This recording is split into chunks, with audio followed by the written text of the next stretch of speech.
If you had seen me that day walking into the party in a tailored suit, silent among the laughter, you might have thought I was just another guest, but I wasn't. I was the daughter no one had invited. At my father's 70th birthday, in front of over 100 people, he raised a glass and said, "You're not my biological child, so I forgot to put your name in the will." The room erupted in laughter. Except for me. I walked up to the table, quiet, calm. I placed my gift just a single sheet of paper and ripped it in half, then again, and again. He laughed until he realized what it was. When he finally pieced the paper back together, his face turned white. That's when he understood. The child he had erased was the one who built everything he ever wanted. And that gift? He would regret losing it forever. I grew up believing I was chosen. That's what my mom Evelyn always told me. "You didn't grow in my belly, Emma," she'd say, brushing my hair back before bedtime, "but you grew in my heart." As a child, I held on to those words like a secret badge of honor. My dad, Richard Carter, was a respected banker in Sacramento, stoic, stern, but I used to catch him smiling at me when I brought home straight A's. We weren't rich, but I had a pink bike with a ribbon basket, a bunk bed with glow-in-the-dark stars on the ceiling, and Sunday pancakes that smelled like cinnamon and love.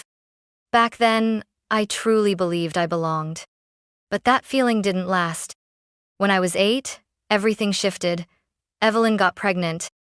I remember sitting on the hospital bench, clutching a stuffed giraffe they gave me as a big sister gift, waiting to meet the new baby. But when Nathan was born, the center of the world shifted and I fell out of orbit. Suddenly, everything was about him. His cries, his feedings, his milestones. I told myself it was normal. He was a baby, after all. But the distance kept growing.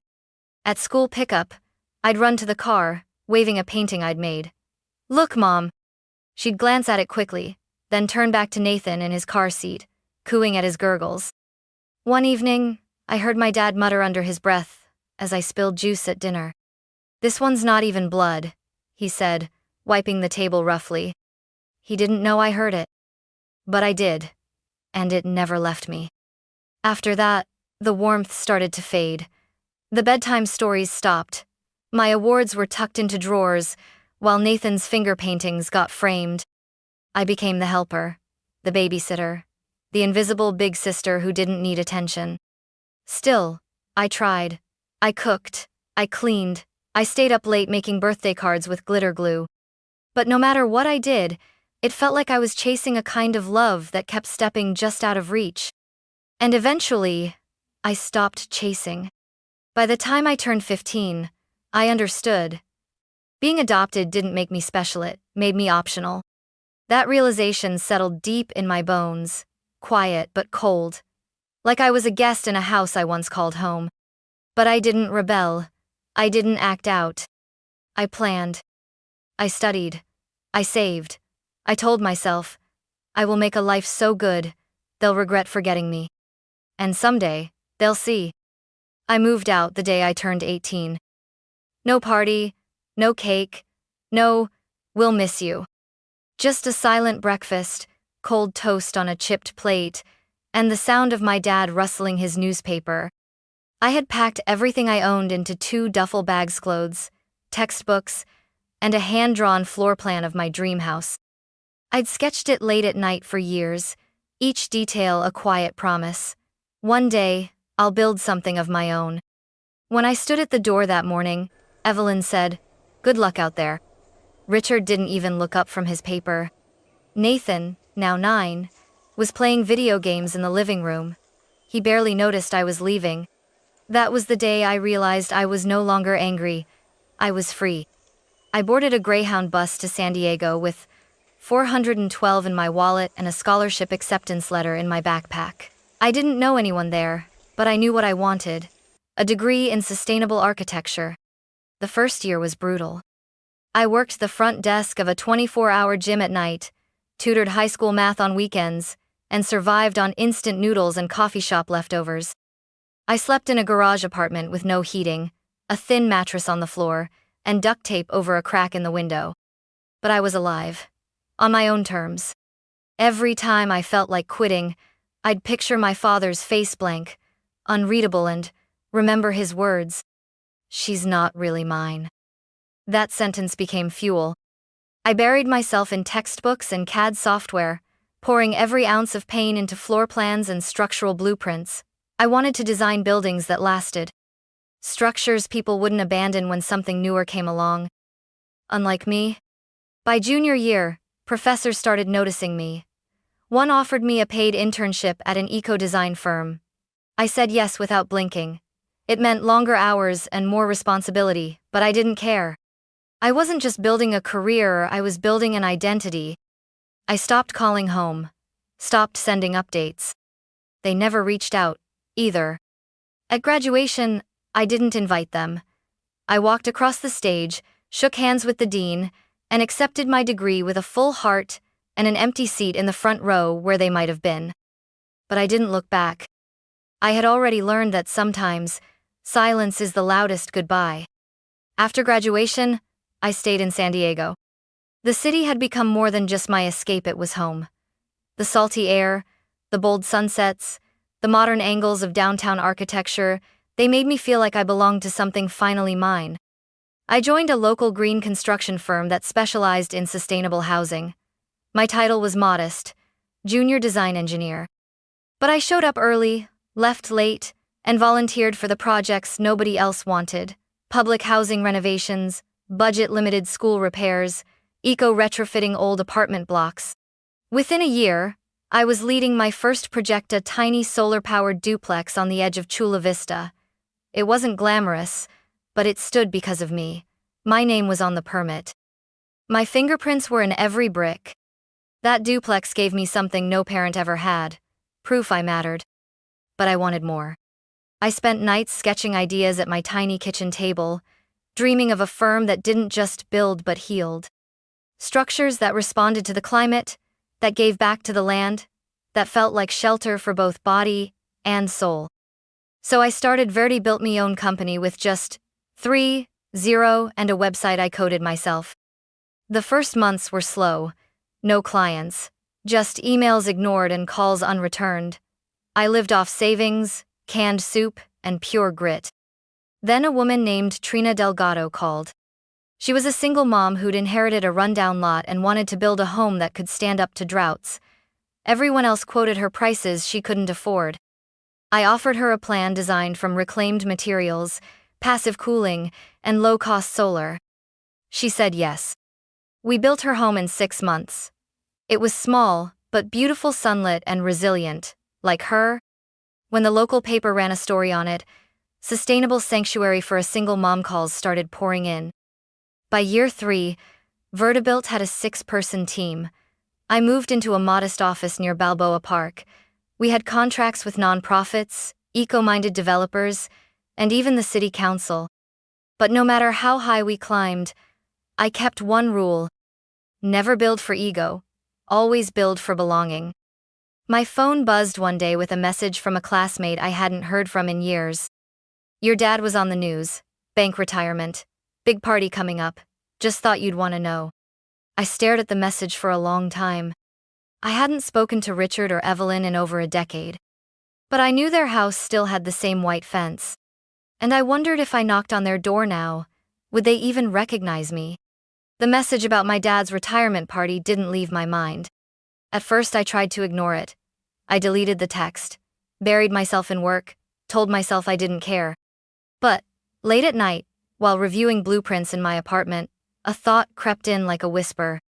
What if you showed up not to be accepted, but to prove you no longer needed to be? It wasn't about revenge, it was about release. That's when the idea came to me. Not a grand speech, not a confrontation, but a gift, something symbolic, something he would never expect. I remembered a conversation years ago, back when I was 10. My dad was watering the yard, and I was sitting on the porch after getting picked last for kickball. "I don't need friends," I muttered. Richard looked up and said, "You know what matters, Emma? Owning land, that's what makes people respect you." He probably forgot that moment. I didn't. So I found a plot of land. A beautiful piece, right by Lake Tahoe, tucked among redwoods and with a view of the mountains. It wasn't flashy, but it was pristine, quiet, and untouched. It cost $3.2 million. I didn't blink. It wasn't just a gift. It was a statement. I can give you everything you value, even if you gave me nothing. I worked with my lawyer to draw up the deed, transferred the property to my father's name. No strings attached, no press, no credit, just a gift. Part of me hoped he'd see it for what it was. Not a bribe, not a performance, but a final act of closure. I planned to hand it to him on his birthday. Of course I wasn't invited. I heard through a former neighbor that it would be a grand event, retirement and 70th birthday combined. Garden party, catered, live music, speeches, over 100 guests. They'd probably toast to Nathan's new job at the bank. Evelyn would beam in a pale green dress. Richard would shake hands like a king. And me? I would arrive unannounced, calm, dignified. Not to ask for forgiveness, not to be recognized, but to offer a gift that would speak louder than any apology they never gave. A single envelope, a silent gesture. And if they couldn't see its meaning, then maybe, just maybe, they didn't deserve it in the first place.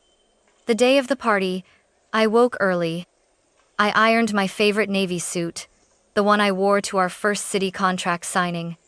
It wasn't glamorous, but it made me feel grounded, professional, present, untouchable.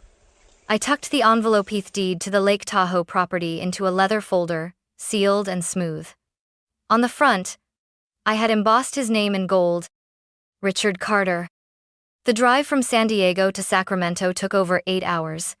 I didn't play music. I let silence fill the car like a second passenger, steadying me. I rehearsed what I might say. Happy birthday, Dad. I wanted to give you something meaningful. No hard feelings, just closure. This is from me, your daughter Evan, if you don't call me that. But mostly, I imagined his face, not shocked, not tearful, just still, maybe even proud. I arrived at dusk. Their house hadn't changed. The white fence still stood. The daisy bushes my mother used to trim were in full bloom. The sound of chatter and string lights humming gave everything a surreal glow. I stood by the gate for a moment, gathering my breath. Then, I walked in. No one noticed at first. Everyone was laughing, mingling, sipping champagne from tall glasses. A jazz trio played beneath the pergola. Tables were arranged in perfect symmetry across the backyard. Then someone turned and froze. It was Nathan. He was taller than I remembered, wearing an expensive blazer and holding a drink. His smirk was immediate. "Well, well," he said, loud enough to draw attention. "If it isn't the long-lost charity case." People nearby chuckled awkwardly.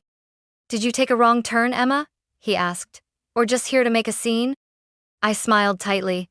"I came to drop off a gift." "A gift?" He squinted. "Let me guess. One of those DIY flower pots from Pinterest?" Laughter rippled around him. I didn't respond. I turned and kept walking toward the head table. That's when I saw my father. He was giving a toast, holding a glass of red wine, his silver hair catching the last light of day. Evelyn stood beside him, wearing that soft green dress just like I'd imagined. He saw me mid-sentence, his voice caught, his eyes narrowed. And then, he smiled. A smile full of rehearsed charm, not recognition. "Ladies and gentlemen," he said into the mic. "Before we wrap up, I have one more thing to share." I stopped walking. Something in his tone froze the air. "I want to officially announce the terms of my estate," he said. The crowd leaned in. He looked directly at me. "To my son, Nathan, I leave everything. The house, the accounts, the land. As for Emma, well, she's not my biological child. So, I forgot to put her name in the will." The laughter exploded. For a moment, I didn't move. The air was thick with laughter. Champagne glasses clinked. Even Evelyn chuckled politely, her eyes avoiding mine. I stood there, folder in hand, surrounded by people who saw me as nothing more than an awkward interruption. The microphone squealed as Richard handed it back to the band leader and turned away, already moving on as if his announcement was just another joke. Except it wasn't a joke to me. It was the final nail in a lifelong silence. I walked forward steady, controlled. I didn't cry. I didn't shout. I didn't even blink. When I reached the head table, I placed the leather folder down, gently, deliberately, right in front of the birthday cake. People nearby stopped talking. Nathan cocked his head, amused. "You brought a gift after all?" he smirked. "That's cute." I didn't answer. I opened the folder, took out the single sheet of paper, and held it up. The gold-embossed title read, "Grant of Property Transfer, Parcel, LTA 54,721, Lake Tahoe County." The room quieted, as if sensing something shift. "I bought this for you," I said, loud enough to be heard. $3.2 million, lakeside property, off-grid potential. It could have been your dream home. Richard turned to me, eyes narrowing. "It's yours," I added. "Or it was." I paused. Then I ripped the paper in half. Gasps broke out around the yard. I ripped it again, then again, until the deed was a handful of fluttering scraps, falling like dry snow over the tablecloth and the cake. The crowd stood frozen. No one laughed now. Nathan looked stunned for the first time that night. Evelyn's face paled, her hand trembling slightly as she reached for a glass of wine. "Richard?" He said nothing. Not a word. He just stared at the torn paper, lips slightly parted, hands clenched at his sides. For once, his face showed something real, not smugness, not charm but confusion. Or maybe something close to fear. I looked him in the eye. "I didn't come here to beg," I said, my voice calm but firm. "I came to show you what I've built in my own, without you." I turned and walked away. No applause, no confrontation. Just the hush of disbelief behind me, and the weight of my own heartbeat thudding in my chest. As I crossed the yard, a guest whispered, "Did she say 3 million?" Another murmured, "Why would they do that to her?" And that was all I needed. I didn't need Richard's recognition. I didn't need Evelyn's excuses. I didn't even need Nathan's jealousy. I just needed to know that for the first time in that house, I had been seen. I reached the gate, stepped through, and didn't look back. The music resumed behind me, half-hearted and out of rhythm. And somewhere beneath the birthday cake, buried in frosting and candle wax, lay the remains of a gift he would never understand until it was far too late. I thought that would be the end. I drove back to San Diego in silence, parked my car, walked into my apartment, and sat down at my desk without taking off my shoes. The city lights blinked through the window. Everything felt still. But the stillness didn't last. 3 days later, I got a call from an unknown number. I let it go to voicemail. An hour after that, I got a text from a number I didn't recognize. "You don't know me. My name's Erica. I was at your father's party. I think you should hear what happened after you left." I hesitated, then called. Erica was a junior partner at my dad's bank. She'd only met me once, when I was a child. She told me that after I walked out, no one spoke for several minutes. "They all just stood there," she said, "like you'd pulled the floor out from under them." Then she said something I didn't expect. "Your daddy picked up the pieces." "What do you mean?" "I mean, he got on his knees, Emma. In front of everyone. He bent down and picked up the scraps of paper, one by one, like he could somehow undo it." I couldn't breathe. Erica continued. "People were watching. No one said anything at first. Then someone, Mr. Klein, his old friend from the board, he walked up and said, 'You're a fool, Richard. That woman you humiliated. She built something you couldn't even dream of.'" I closed my eyes. "She's worth more than everything in your will." That's what he said. Erica told me the party ended early. Some people left in disgust. Others approached Evelyn, but she just kept repeating, "We didn't know. We didn't know." "And Nathan?" He tried to joke it off, apparently. "Drama queen," he called me. "She probably forged it." but no one laughed with him. Later that night, I got another message, this time from Aunt Carol, my father's sister. She hadn't spoken to me since I was 15. Her text simply said, "He's been in his study for hours. The torn deed is on his desk. He won't speak to anyone." I didn't reply, but I couldn't sleep that night. I kept wondering, did he regret it? Did he finally see Menno, the adopted child, not the outsider but the daughter who had built her own name from rubble? I wanted to say I didn't care, that I was over it. But part of Metha girl who once waited for him to say, "I'm proud of you," still listened for an apology that would never come. A week passed. Then 2. Then, a letter arrived. Real paper, handwritten, no return address. "Emma, I don't know how to begin this. I suppose that's fitting since I never really knew how to begin anything with you. I've reread this page 100 times and still don't know what to say, except that I failed you. I failed to protect the bond we had when you were little. I failed to see what you were becoming. And in that moment on my birthday, I failed as a father in front of everyone. I picked up the pieces of what you gave me. Not just the paper. The truth. I don't know how to make this right. But I want you to know, I'm sorry. Richard." "No, Dad. Just Richard." It should have made it easier. It didn't. I held the letter for a long time. I didn't cry. I didn't write back. Instead, I went to my closet, pulled out the old manila folder where I kept my early sketches, and slid the letter inside, right behind the floor plan of that dream home I designed as a girl. Because that's where it belonged, with the versions of me that had waited, that had hoped. Now, I wasn't waiting anymore. The next day, I called my project manager and asked him to draw up plans for a new build-a community center, fully solar, with workspaces, gardens, and a mentoring hall. "Where?" he asked. I thought for a moment, then smiled. "Lake Tahoe," I said. He paused. "That's where the land was, right?" "No," I replied. "That's where my land is now." The community center opened a year later. We called it the Haven. Built on a slope above Lake Tahoe, it had wide glass walls, open-air classrooms, solar roofs, and a garden that bloomed year-round. But more than that, it had people, teenagers who'd aged out of foster care, single mothers looking for a second chance, young girls with nowhere else to go. Every week, I showed up, sometimes to teach, sometimes just to listen. I watched as kids painted murals on the walls, as mentors held workshops under the cedar trees, as broken voices grew stronger. One afternoon, a girl named Layla came up to me. She was 16, with tough eyes and a soft voice. "You really built this?" she asked. I nodded.